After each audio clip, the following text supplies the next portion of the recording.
صاف اور غیر منصفانہ الیکشن کے عوامی مطالبے سے گھبرائے فسطائی نظام نے اپنے روایتی دھاندلی کے مطابق ایک بار پھر پاکستان تحریک انصاف کے پارٹی ممبران اور کارکنان پر چڑھائی شروع کر دی ہے۔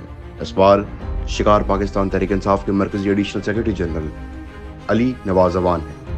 اس نظام کو بدلنے کا جذبہ لے کر اپنے لیڈر عمران خان کے ساتھ میدان میں اترنے والے جرت و استقامت کی اعلیٰ مثال علی نواز اوان کئی مہینے اپنے گھر سے دور رہے اور پھر اغوا کر لیے گئے۔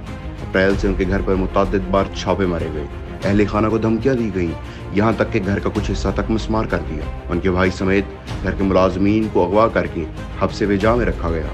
علی نواز اوان کے خلاف درج تمام مقدمے ہم سیاست میں انٹر ہوئے، ہم نے تو 26 سال ویسی اپوزیشن کی ہے، لگ بھگ 3.5 سال 4 سال کی حکومت کی ہے۔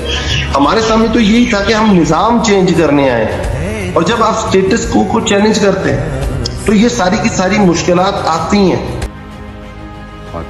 ضمانت ہو چکی ہے، لیکن اس کے باوجود ان کو جمعرات کی روز مان صحرا سے سادے لباس میں چند لوگوں نے عامر ڈوگر کے ہمراہ اغوا کر لیا۔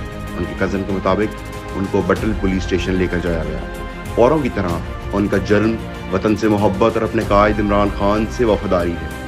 عزم و ہمت کا نشان دلیری سے فاشسٹ کارروائیوں کا مقابلہ کرنے والے عوامی رہنما علی نواز اوان کی جبری گمشدگی کے بعد انہیں نہ اب تک عدالت پیش کیا گیا، نہ ہی ان کے بارے میں کوئی معلومات ہیں۔ واضح رہے کہ علی نواز اوان کا شمار ان لیڈران میں ہوتا ہے۔ خان کو کہاں لے کے گئے؟ عدالت کے اندر سے، عدالت کی جورسڈکشن کے اندر سے، ماشاءاللہ میں بھی یہ نہیں ہوتا۔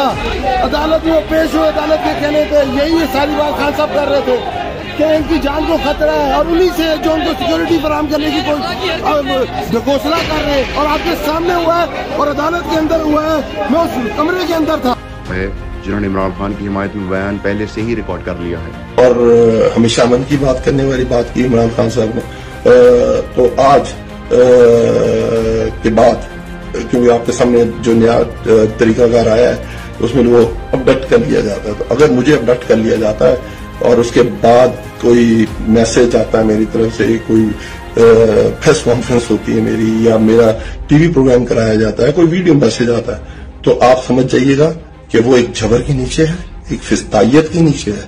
میں کل بھی تحریک انصاف میں تھا، میں آج بھی تحریک انصاف میں ہوں، میں کل بھی تحریک انصاف میں ہوں۔ ہم پاکستان کو آگے لے جانا چاہتے ہیں۔ یہ ظلم ہمارے حوصلے توڑ سکتا ہے، نہ ہی جبر کے ذریعے دلوں سے عمران خان کی محبت کم کی جا سکتی ہے، انشاءاللہ۔